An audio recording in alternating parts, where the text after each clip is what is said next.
పోతావు. ఎస్ చెప్పావా అయిపోయావు. సైలెంట్గా ఉన్నావా పడిపోతావు. ఎస్ చెప్పావా అయిపోయావు. మరి ఏం చేయమంటారండి? సైలెంట్గా ఉండద్దు, ఎస్ చెప్పొద్దు. మరి ఏం చెప్పాలి? ఒప్పక. మనలో చాలామందికి ఒప్పక అనేది కష్టం. ఇది పోతే మళ్ళీ ఇంకోటి దొరకడేమో, ఇది పోతే మళ్ళీ దొరకదేమో, ఇది మనకు ఉండేటువంటి ఫీలింగ్. ఆ ఫీలింగ్తో అవుట్.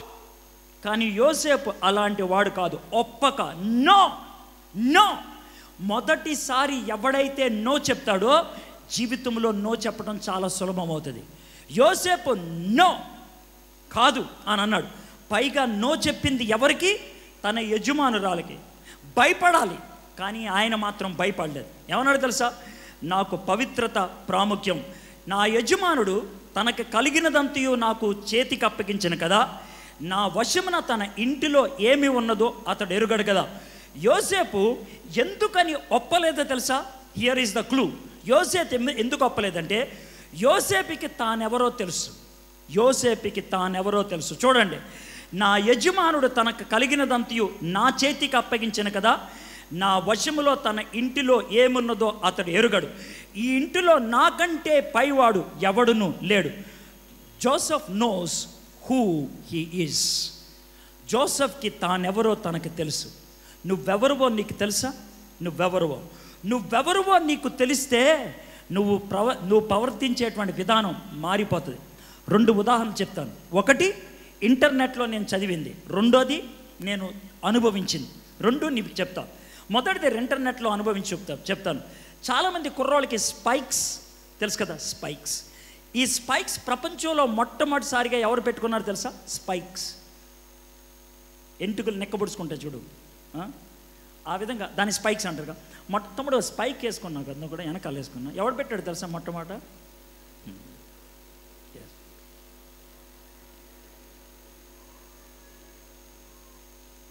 ఎప్పుడైనా దూకేటప్పుడు హైట్ ఏంటో తెలియాలి మనకి. ఎప్పుడైనా ఏమన్నా వేసుకునేటప్పుడు ఎవడు వేసుకున్నాడు, ఎందుకు వేసుకున్నాడు అని తెలియాలి మనకి. ఆయన వెనక చూసి అంత ఫోజ్ ఏం కొట్టక్కర్లేదు. మీలో చాలామంది ఆటైపోయాయి. ఆయన బకరాయాడు అనుకుంటున్నారా? మీరు అంతకంటే బకరాగాళ్ళు. అర్థమైందా? స్పైక్స్ మొట్టమొదటిసారిగా ప్రవేశపెట్టినటువంటి వ్యక్తి డేవిడ్ బెకమ్ బ్రిటిష్. ఆయన ఇంగ్లాండ్ దేశానికి ఫుట్బాల్ క్యాప్టెన్గా ఉండేవాడు. ఆయన్ని గోల్డెన్ బూట్ అనేవాడు. ఎందుకంటే అతి ఎక్కువ గోల్స్ చేశారు కాబట్టి గోల్డ్తో ఆయనకు బూట్ తయారు చేసి ఇచ్చారు. గోల్డెన్ బూట్ అని అంటారు. డేవిడ్ బెకమ్ చాలా అందగాడు. డేవిడ్ బెకమ్ స్పైక్స్ మొట్టమొదటిసారిగా ప్రవేశపెట్టాడు. ఆయన్ని ఫాలో అవుతూ అందరూ కూడా స్పైక్స్ పెట్టుకోవడం మొదలుపెట్టారు. అది డేవిడ్ బెకమ్కి ముగ్గురు కొడుకులు. మొదటి 2 కొడుకుల పేరు మైకల్, మిషెల్. 2 కొడుకుల పేరు. వాళ్ళిద్దరూ ఒంటరిగా ఫ్లైట్లో వెళ్తున్నారు. ఒంటరిగా అంటే ఇంకా ఫ్లైట్లో ఎవరు లేరని కాదు, అమ్మా నాన్న లేరని. వీళ్ళిద్దరే ప్రయాణమే వెళ్తున్నారు. ఒకడికి 11 ఏళ్ళు, ఒకడికి 9 ఏళ్ళు. ఫ్లైట్లో వెళ్తా ఉన్నప్పుడు ఆకాశం మధ్యలో ఉన్నప్పుడు ఫ్లైట్లో ప్రాబ్లం వచ్చింది. అయితే పైలట్ మైక్ తీసుకొని ఏమన్నాడు తెలుసా? ఫ్లైట్లో ప్రాబ్లం ఉంది, కంగారు పడద్దు, బెల్ట్లు వేసుకొని జాగ్రత్తగా కూర్చోండి, ప్రార్థన చేయండి అని చెప్పారు.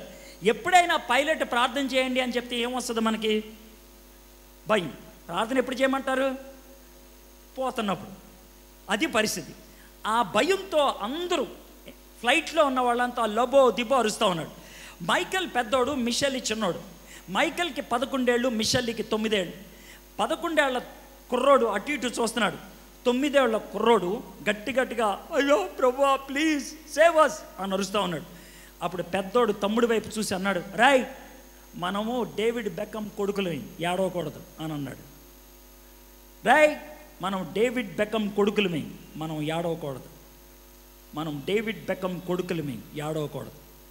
ఒకవేళ కనుక నీకు శోధన వస్తే, ఒకవేళ కనుక నీకు తాపత్రయం కలిగించేటువంటి అవకాశం ఏదైనా దొరికితే నీకు నువ్వు చెప్పుకోవాల్సింది ఏంటి తెలుసా?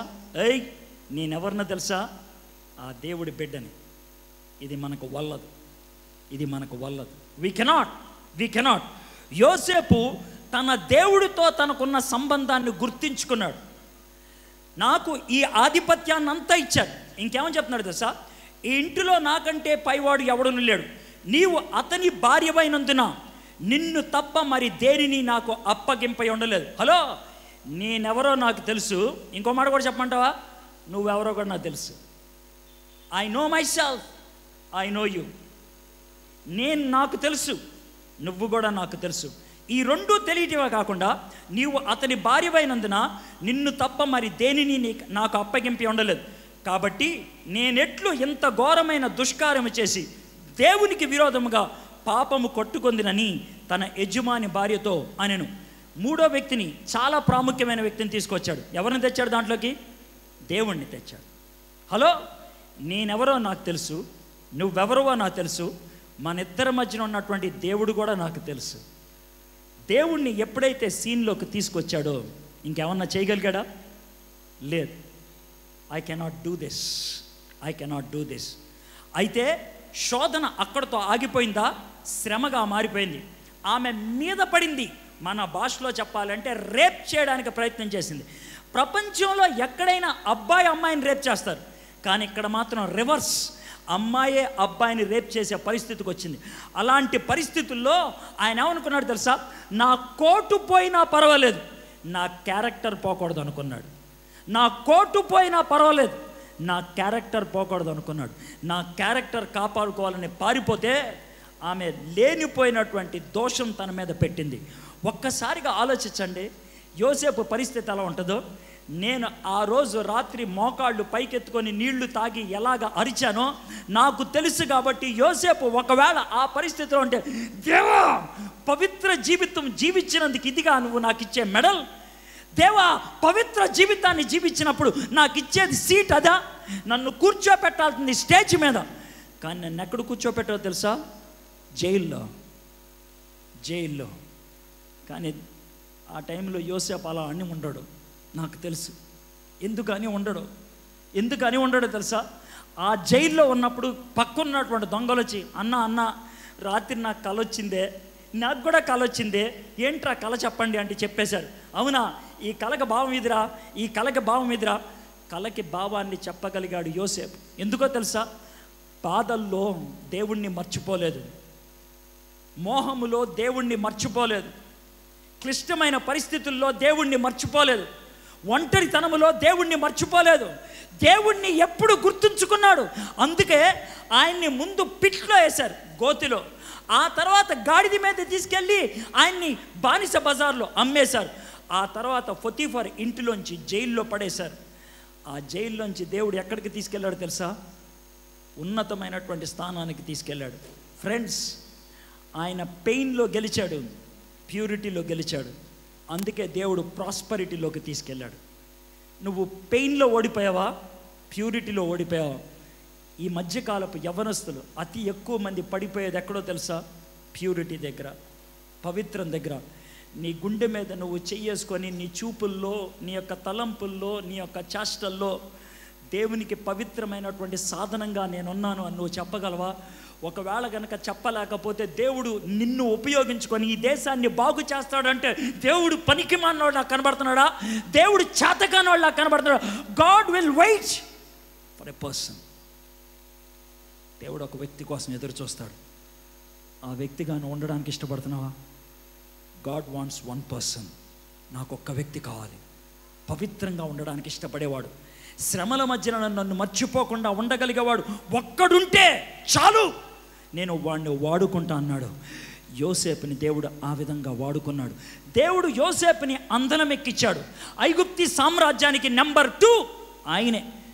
ఆయన పైన ఉన్నది ఒక రాజే. రాజుకి పెద్ద ఏమీ తెలియదని ఆయన మూలలో కూర్చొని ఉంటాడు. రాజు మొత్తం నడిపించేది ఆయనే. అయితే ఒకానొక దినాన్న సొంత అన్నలే అడుక్కుంటూ వచ్చారు, అరే బాబు అయ్యా కొంచెం మాకు అన్నం పెట్టయ్యా చచ్చిపోతున్నామని. ఒక్కసారిగా గతం గుర్తొచ్చారు. అరే నన్ను బావిలో పడేసి అరే నా ప్రాణభిక్ష పెట్టండి అంటే నవ్వుకున్నారే, నాకు ప్రాణభిక్ష పెట్టండి అంటే అమ్మేశారే, ఇప్పుడు నా దగ్గరికి దిక్కుమాలాగా అడుక్కోవడానికి వచ్చారు, మీ అంతు చూస్తా అన్నాడా? అనలా. మిమ్మల్ని జైల్లో పెట్టిస్తా అన్నాడా? అనలా. మూలకెళ్ళి ఏడ్చాడు. తన నొప్పి దేవుడి నుంచి దూరం చేయలా, తన శోధన దేవుడి నుంచి దూరం చేయలా, తన ఐశ్వర్యం దేవుడి నుంచి దూరం చేయలా. దేవుడి నుంచి నిన్ను ఏది దూరం చేసింది? నొప్పా? శోధన? ఐశ్వర్యమా, ఏది దూరం చేయలేకపోయింది. ఒకానొక దినాన్న అన్నలు వచ్చారు.